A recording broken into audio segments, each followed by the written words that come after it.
حضرت امام حسن رضی اللہ تعالیٰ عنہ صحابت کے بہت بڑے بادشاہ تھے، بہت بڑے بادشاہ،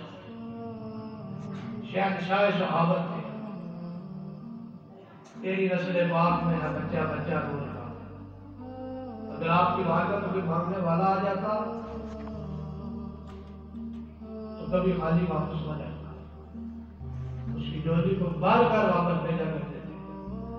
ایک سائل آپ کی بارگاہ میں آیا، یہ امام غزالی رحمہ اللہ تعالیٰ نے بات لکھی خیال گرو کے اندر سے، ایک شاعر آیا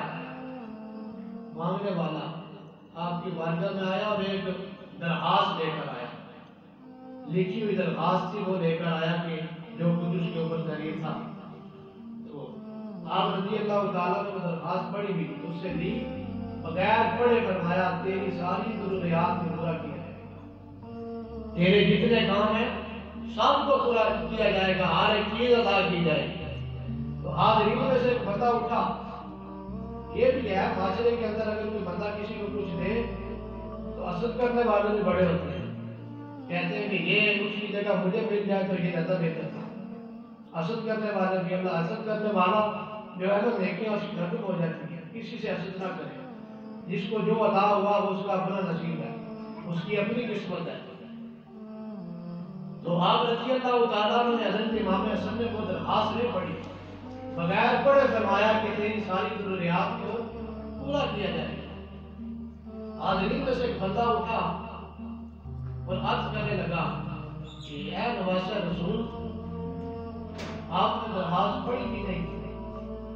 تو اسی طرح فرما دیا کہ اس کی ساری ضروریات پوری کی جائیں گی،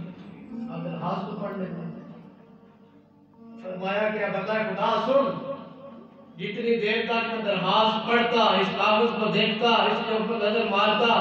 اتنی دیر تک یہ بندہ کھڑا رہتا کہ رب کی بارگاہ میں کیا جواب کرے۔ جب وہ رب جس سے کوئی مانگے وہ عطا کرتا ہے، اگر میری بارگاہ میں کھڑا رہتا اتنی دیر میں پڑھتا رہتا تو میں اللہ کی بارگاہ میں کیا جواب دیتا۔ تو وہ صحابت کا اطاعت بادشاہ سید اعلیٰ حضرت فرماتے ہیں وہ حسن مجتبی سید الاسقیاء،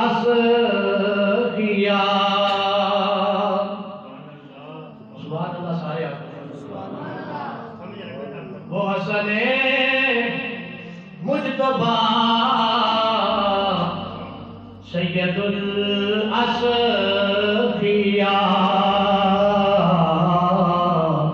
راقب دوش عزت پیدا سلام، راقب دوش عزت پیدا سلام۔